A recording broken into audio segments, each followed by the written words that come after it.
Welcome to our subject, Disaster Readiness and Risk Reduction. Your senior high school core subject, supposed to be 80 hours for this whole semester. Supposed to be, it should be taught to you from grade 3 to grade 10 science, and for this senior high school, you are supposed to be ready. Subject description. This course focuses on the application of scientific knowledge and the solution of practical problems in a physical environment. It is designed to bridge the gap between theoretical science and daily living. Here are the contents of this course: basic concept of disaster and disaster risk, exposure and vulnerability, basic concept of hazard, earthquake hazard, volcano hazard, other related geological hazard, hydrometeorological hazard, fire hazard, and content or concept of DRRR and DRRM. So let's start. Let me play first this video. How would you define a disaster? Is it a question of the heart or soul? Or does it depend on the numbers of the destruction? I'm Elan Kelman. Stay with me to find out more in this new series, The Science of Disasters. Subscribe now.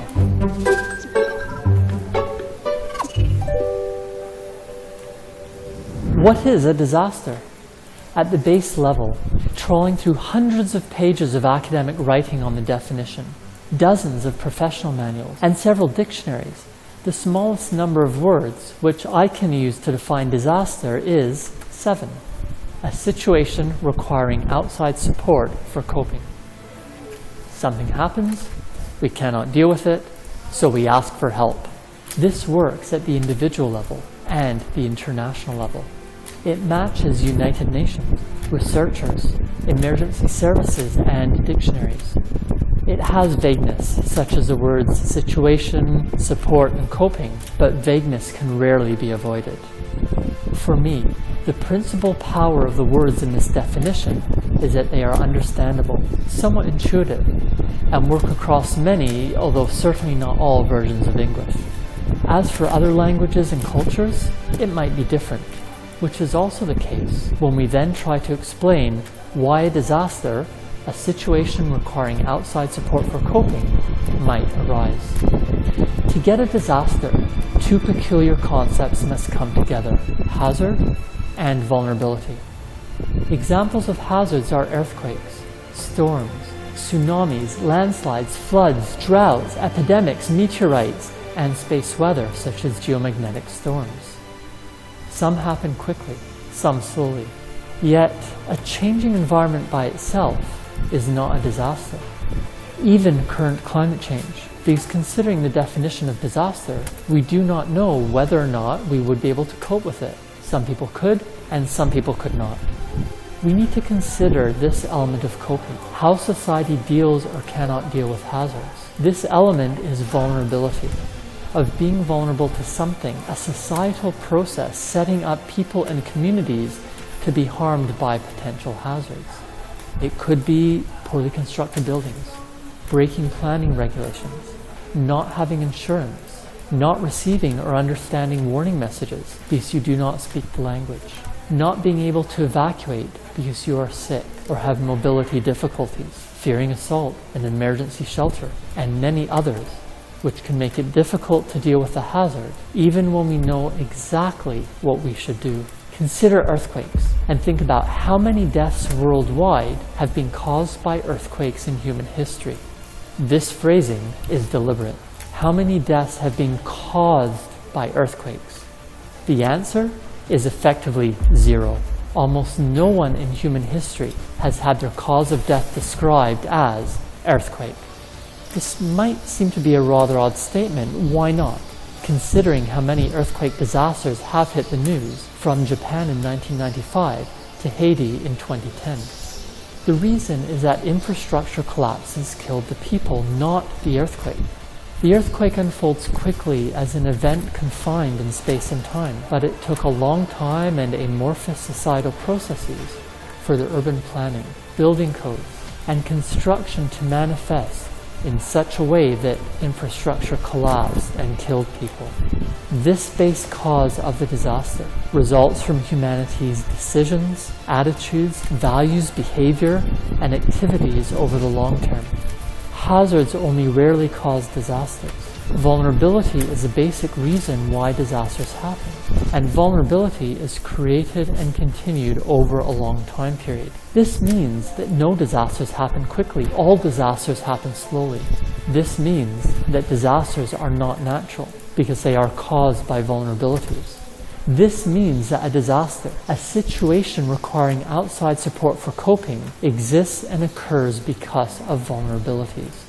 Our decisions to create and not to reduce vulnerabilities is, in effect, the disaster.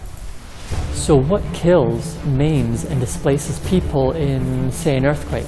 Is it down to the earthquake alone? Join me next time to find out. And while you're here, why not subscribe now to watch all the episodes in this series, The Signs of Disasters. Based from the video. And as we seen from the video, there's a different kind of videos that can be seen in our environment on the planet Earth, and again, vulnerability is the major factor. So let's discuss the concept of disaster and the other terminologies regarding this topic. How would you So let's talk about concept of disaster. Concept of disaster is the occurrence of a disaster depends on the interplay between a natural phenomenon that can turn into hazard and the vulnerability of population exposed, or the exposure and vulnerability. Meaning to say, ang disaster po ay nakadepende sa natural phenomenon at sa hazard. So, yung pagiging vulnerable nating mga tao at ng iba't iba pang mga bagay sa paligid ang nagkukos ng disaster. Palitan natin yung konsepto, no? Akala kasi ng karamihan, kapag sinabing disaster, it only talks about the typhoon, earthquake. It is not only about the natural phenomenon. Disaster is equal to hazard plus exposure, then vulnerability. When does a natural event become hazard? So, yung mga typhoon nga po sinabi ko kanina, typhoon, earthquake, tsunami, those are all kinds of natural events. Pero, nagiging hazard siya kapag yung natural event po become a hazard when it has the potential to harm lives in large quantity. Halimbawa, nagkaroon ng earthquake, pero wala naman nasaktan, hindi siya disaster. It is just a natural event or natural calamity. Nagkaroon ng bagyo, etong bagyong Dante, at 13 ang nabalitang namatay. Siya ba ay disaster? Yes, kasi nakaapekto siya ng lives. Halimbawa, isa pa, nagkaroon ng tsunami, tapos lahat ng puno sa kabundukan ay kanyang nasira. Yun ba ay disaster? Yes, because trees is a form of life. Okay? So, now it's all clear to us the difference between a hazard and between a natural event and a disaster. So, ito nga, balikan natin ng konti. When does a hazard becomes a disaster? Of course, yung tinatawag nating vulnerability. Ang vulnerability refers to factors such as physical, social, economic, and environmental that increase the susceptibility to the impact of a hazard. Vulnerability is the context can be defined as the diminished capacity of an individual or group to anticipate, to cope, to resist, or to recover from the impact of a natural or man-made hazard. Halimbawa po, may bagyo ulit. Habang lumalakas yung bagyo at hindi natin kayang protektahan ang sarili natin, nawasak niya yung mga bahay natin, mga pananim, namatay ang mga hayop, at kung ano-ano pa man, doon pumapasok yung konsepto na yung natural calamity or natural hazard, yung natural na pangyayari ay nagiging disaster kasi nga hindi na kayang i-cope or i-resist or i-anticipate ng mga tao or ng individual or grupo man yan yung impact ng natural calamity na yon. That's why yung natural calamity leading to disaster. A disaster happens when the probable destructive agent the hazard hits a vulnerable populated area. So,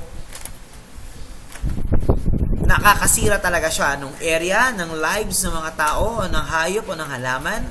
Then, one example is the volcanic eruption or tsunami, which hits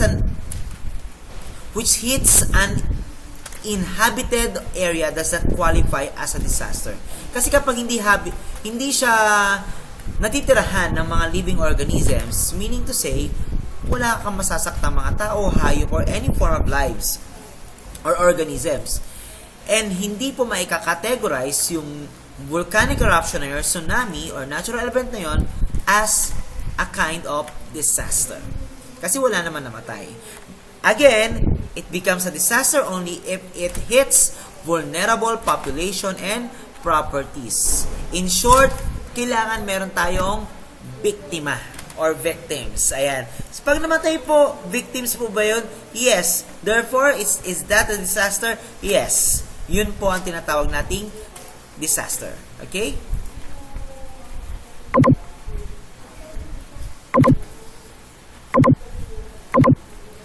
Alright, ayan. So, the hazard, kapag yan ay tumama sa isang vulnerable population, then it forms the disaster. Ayun nga po. Nagiging kombinasyon siya ng dalawa. Pero kung hazard lang yan, hindi siya disaster. Now, let's try to answer this, no? Let's try to answer the concept of disaster. Let's identify whether the following item is a hazard or disaster. Let's have number 1, a super typhoon which storm surge affecting Leyte. Is that a hazard or disaster? What do you think? Okay, that's correct. Yung number 1 po ay tinatawag nating hazard. Kasi hindi pa naman nakaka-report ng mga namatay or nasalanta, naka-apekto lamang siya. So therefore, it refers to be as hazard. Number 2, a typhoon passing over remote and unpopulated island. Unpopulated, meaning to say walang nakatira. So that is only a hazard. Number 3, a flood in rural area which floods the roads but does not affect any houses. So, meaning to say, yung number 3 po ay hazard. Number 4, a volcano erupting in isolation in the middle of the Pacific Ocean. So, meaning to say, yan din po ay isang hazard. Okay, number 5, an avalanche in a ski resort. So, meaning to say, that is a disaster. Number 6, an avalanche high on the mountain slopes remote from ant settlements. Okay, slopes remote from ant settlements. So, yan pa rin po ay isang halimbawa ng disaster. Number 7, a tsunami wave 5 meters high off the coast of Japan. That is also a disaster. An earthquake in Davao. That is also a disaster. A drought and wildfire in Brazil, disaster. A landslide in Tiwi last 2018 is also a disaster.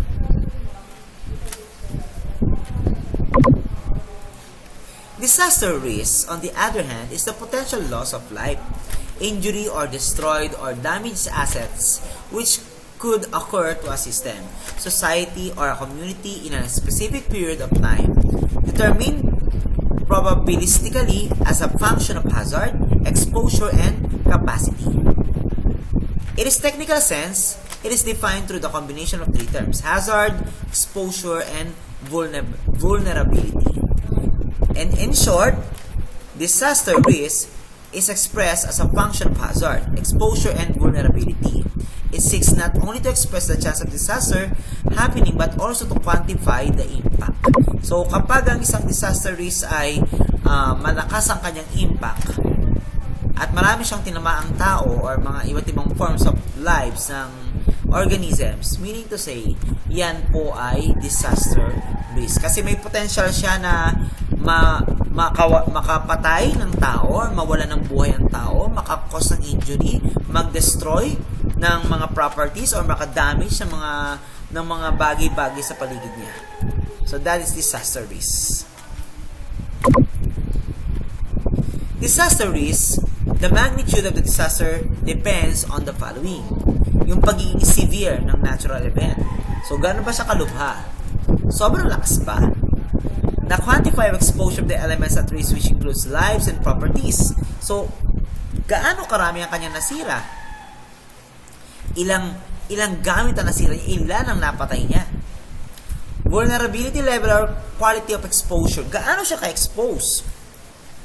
Ilan ang pwedeng tamaan? Kapag yung mga factors na yan, ay nakita sa isang disaster, yung hazard, exposure, vulnerability na yan, that is referred as disaster risk. What can be done to lessen the risk of disaster? Bawasan natin yung vulnerability, di ba? So, one example yan. Bawasan natin exposure. Yun nga lang, how can we control those things? So, isa yan sa question na mahirap nating sagutin. Nature and effects of disaster. Being aware of the nature of hazards and what this can do to people and other elements at risk is the first step in every effort to minimize the effects of disaster. Ayan na, being aware, be educated in short, about nature of hazards and what this can do to people. Dapat alam mo kung anong pwedeng gawin sa'yo ng natural hazards or natural events. Disaster often result from the failure to anticipate the timing and enormity of natural hazards. Siyempre, kailangan nating unahan. Pag alam natin may balita na may bagyo or paparating na tsunami, meaning to say, alis na tayo sa area na kung saan tayo ay vulnerable or pwede tayong masaktan.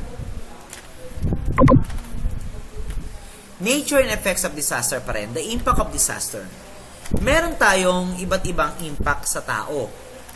We have the medical effects na kung saan it can cause traumatic injuries. Ayan. Emotional stress, epidemic diseases, and indigenous diseases. Yan yung pinakamalala na pwedeng gawin sa'yo ng disasters. Lalo na yung traumatic injuries, no? Pag narinig mo yung ugong ng tubig, daloy ng tubig, parang natataranta ka kasi you have experienced that kind of disaster. Another impact ng disaster is damage to critical facilities. Of course, kapag medyo malakas yung disaster na yun, it can destroy or damage facilities that may be critical, hindi lamang sa isang lugar, but also in public. And kapag yan ay nasira, katulad ng communication materials, mga wiring, transmission facilities, hospitals, water facilities, isa lang ang ibig sabihin yan, mahihirapan makarecover yung community o yung lugar na yon. Another is disruption of transportation. Siyempre, kapag nagkaroon ng earthquake, kagaya na nasa picture natin, mawawalan tayo ng daanan. Diba? Yung surface natin ng transportation with the community are disrupted by broken bridges and roads. So, mahihirapan nga naman tayo magkaroon ng rescue operations. Mahihirapan din tayo magkaroon ng easy flow or we cannot transfer the passengers or the victims to the hospital agad-agad kasi nga po, wala nga tayong madadaanan. Another is the economic impact. Siyempre, kapag nagkaroon ng impact ang disaster sa atin, sa facilities, sa iba't ibang transportation, of course, mapapataas na naman ang ating mga gastusin. Kasi, nagmahal ang business operations, diba? Pati yung bababa yung ating ekonomiya. So, kailangan bumawi at bumangon. Parang pandemic lang yan, diba? This time sa pandemic, ang nangyari po ay walang nakakalabas, therefore, walang kita ang mga tao, tumaas yung ating demand. At dahil doon, bababa ang ating ekonomiya naman din. Global environmental change. There is increasing evidence of a global climatic change brought about by both human activity and disasters. Although the long-range consequences are hard to predict, more severe cyclonic storms and increase in both flooding and drought, and a trend towards desertification cannot be ruled out. The changes could result in a wide range of more hazards, such as wildfires and mudslides. reduce productivity in the oceans, and weaken immune systems of people and animals. So, ito mga global environmental change na to, yung pag nagkaroon ng epekto ang isang disaster sa isang bagay, nagkakaroon siya ng domino effect. So, continuous yan. Social and political impacts. Pagdating sa social impacts po, yung ating mga population, especially sa mga developing countries like the Philippines, na kung saan binubuo tayo ng mga poor, are most valuable whenever a disaster strikes. These countries are most affected. Siyempre, lahat ng developing countries, developing pa nga lang, masisira na kaagad yung kanilang mga dinedevelop. The poor are the most prone to disasters because of the structures they live in, which are unreinforced and poorly built. Bahay pa lang, di ba sa atin, makikita mo na, nasisira na yung bahay, paulit-ulit. So, if yung mga materials na yun ay nasisira, malamang nagiging hazard sa atin yan. Kasi tayo babagsakan ng mga yero, semento, bato, at kung ano pa man. Let's talk about exposure and vulnerability. There are various elements that may be exposed to hazards like environmental, social, and economic. So pagdating po dyan sa elements na yan, people, properties, economic activities, and private and public services ang possible na magkaroon ng exposure at risk din sa sinasabi nating hazards. In terms of social naman, dito rin po papasok yung wide range of concerns like includes the migration, social groups, health and well-being, education, culture, institution, and governance aspects. So, yung demography natin or number ng population natin is the most important aspect dito. Kasi there's a great chance na kapag nagkaroon tayo ng iba't ibang disasters, tumataas yung ating mortality or yung number of deaths. In terms of environment, yung physical aspects of exposure and vulnerability refers to location and built structures. Kapag ganito po, ang nangyayari po, may chance talaga na kapag yung lugar na pinagtirikan ng building ay mahina ang foundation, there's a great chance na magkaroon ng hazard. It also includes the natural systems such as low-lying areas, coastal areas, and mountainous areas. Alam naman natin kapag mountainous areas, ang nangyayari po, di ba, flood kapag wala ng mga puno. Or possible din naman ang coastal regions, tsunami, di ba? So those are all kinds of exposure and vulnerability in terms of our environment. Ayan yung isang halimbawa. Vulnerable yan. Kasi kapag tumaas ang level ng water dyan at nagkaroon ng earthquake at after effect niyang tsunami, there's a great chance na itong mga bahay na ito ay matabunan ng tubig at tuluyang malulunod ang mga organisms. Let's talk about the physical elements naman. There are some essential facilities here like educational facilities, medical and healthcare facilities, emergency response facilities, government facilities, recreational or tourist facilities, place of worship, markets and shopping centers, and cemeteries. Yan naman yung maging affected sa exposure and vulnerability ng hazard. Pagdating sa industrial and high potential loss facilities and facilities containing hazardous materials, example niya na yung dams and ponds, of course, fuel reservoir and pipelines and pumps, power generating plant lines, kasama na rin po dyan ang multi-purpose hydropower plants, water tanks, and lines, and food processing facilities. Lahat yan ay possible na tamaan ng disaster. Another is yung transportation lifelines natin, yung highways, bridge, railway tracks, tunnels, bus facilities, port and harbor facilities, airport facilities, and runways. Lahat yan ay possible na tamaan ng disaster. Pagdating naman sa utility lifelines, example, yung potable water facilities o yung pwede mong dalhin kahit saan yung tubig mo ay magkakaroon ng limitation. Wastewater facilities, kasama rin yan. Pipelines and distribution lines, lahat yan masisira kasi nga po nagkaroon ng disaster. Oil and natural gas system facilities like pipelines and distribution lines are also affected. Electrical power facilities and distribution lines, And last is the communication facilities and distribution lines. Like for example, yung mga wires natin, lahat yan mapipigtas o mapuputol. Now, here's a simple activity. Choose 3 elements from each of the physical elements type listed above. Take note of the location of the items you have chosen in your community. So, which of these can be affected? So, it can be a strong magnitude of earthquakes or volcanic eruption.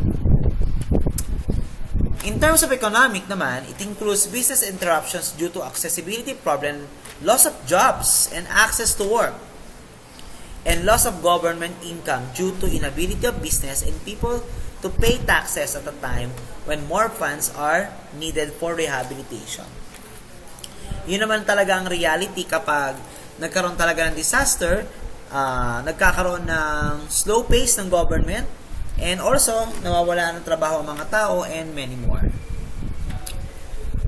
Vulnerability is the degree of loss to each element should a hazard of given severity occur. So, itong vulnerability na to, gaano kalaki yung kanyang impact sa mga tao, sa iba't ibang organisms. Degree yan ng loss. Pwedeng konti lang, depende yan sa number o yung kanyang kayang area na ma-damage. In terms of social, certain population groups may be more vulnerable than others. Kagaya ng people with disabilities. Ayan, delikado sila kasi yung mga PWD natin kasi sila yung mas mabagal ng konti sa atin. Children, of course, the seniors, ayan. Medication-dependent individual, yung mga nasa hospital na lang, delikado sila. Women, especially those who are single or single parent. Ethnic minorities, yung mga katutubo natin. Homeless or street people, ayan. Yung mga tambay-tambay na lang at mga beggars natin. Incarcerated individuals and marginalized groups. Lahat yan ay possible na matamaan ng iba't ibang disaster. It's either natural hazard or man-made. Another is the social, environmental. Compared with developed countries, developing nations face more exposure and vulnerability because of their relative inability to adapt to changes and to create wealth that may enhance resilience. Siyempre, pagdating sa environment, nawawalan tayo ng konting development sa ating bansa kasi nga mas na-expose sila sa disaster. Kaya nangyayari po, nahihirapan tayo mag-create ng ating konting pagkakakitaan, makarecover. Rapid urbanization in hazardous areas heightens vulnerability to disaster risk. Ayan, yung mga area na ginagawa ng subdivision, mall, lahat yan ay vulnerable to disaster risk. Another is yung economic din. It is the susceptibility of individual, communities, business, and government to absorb or cushion the effects of hazard event. Rural households are found to be more vulnerable than those in urban environment because of the greater number of people living in poverty. Mas marami kasing nakatira sa city, kaya mas delikado sila. Mas marami nakakalat sa labas, unlike in provinces.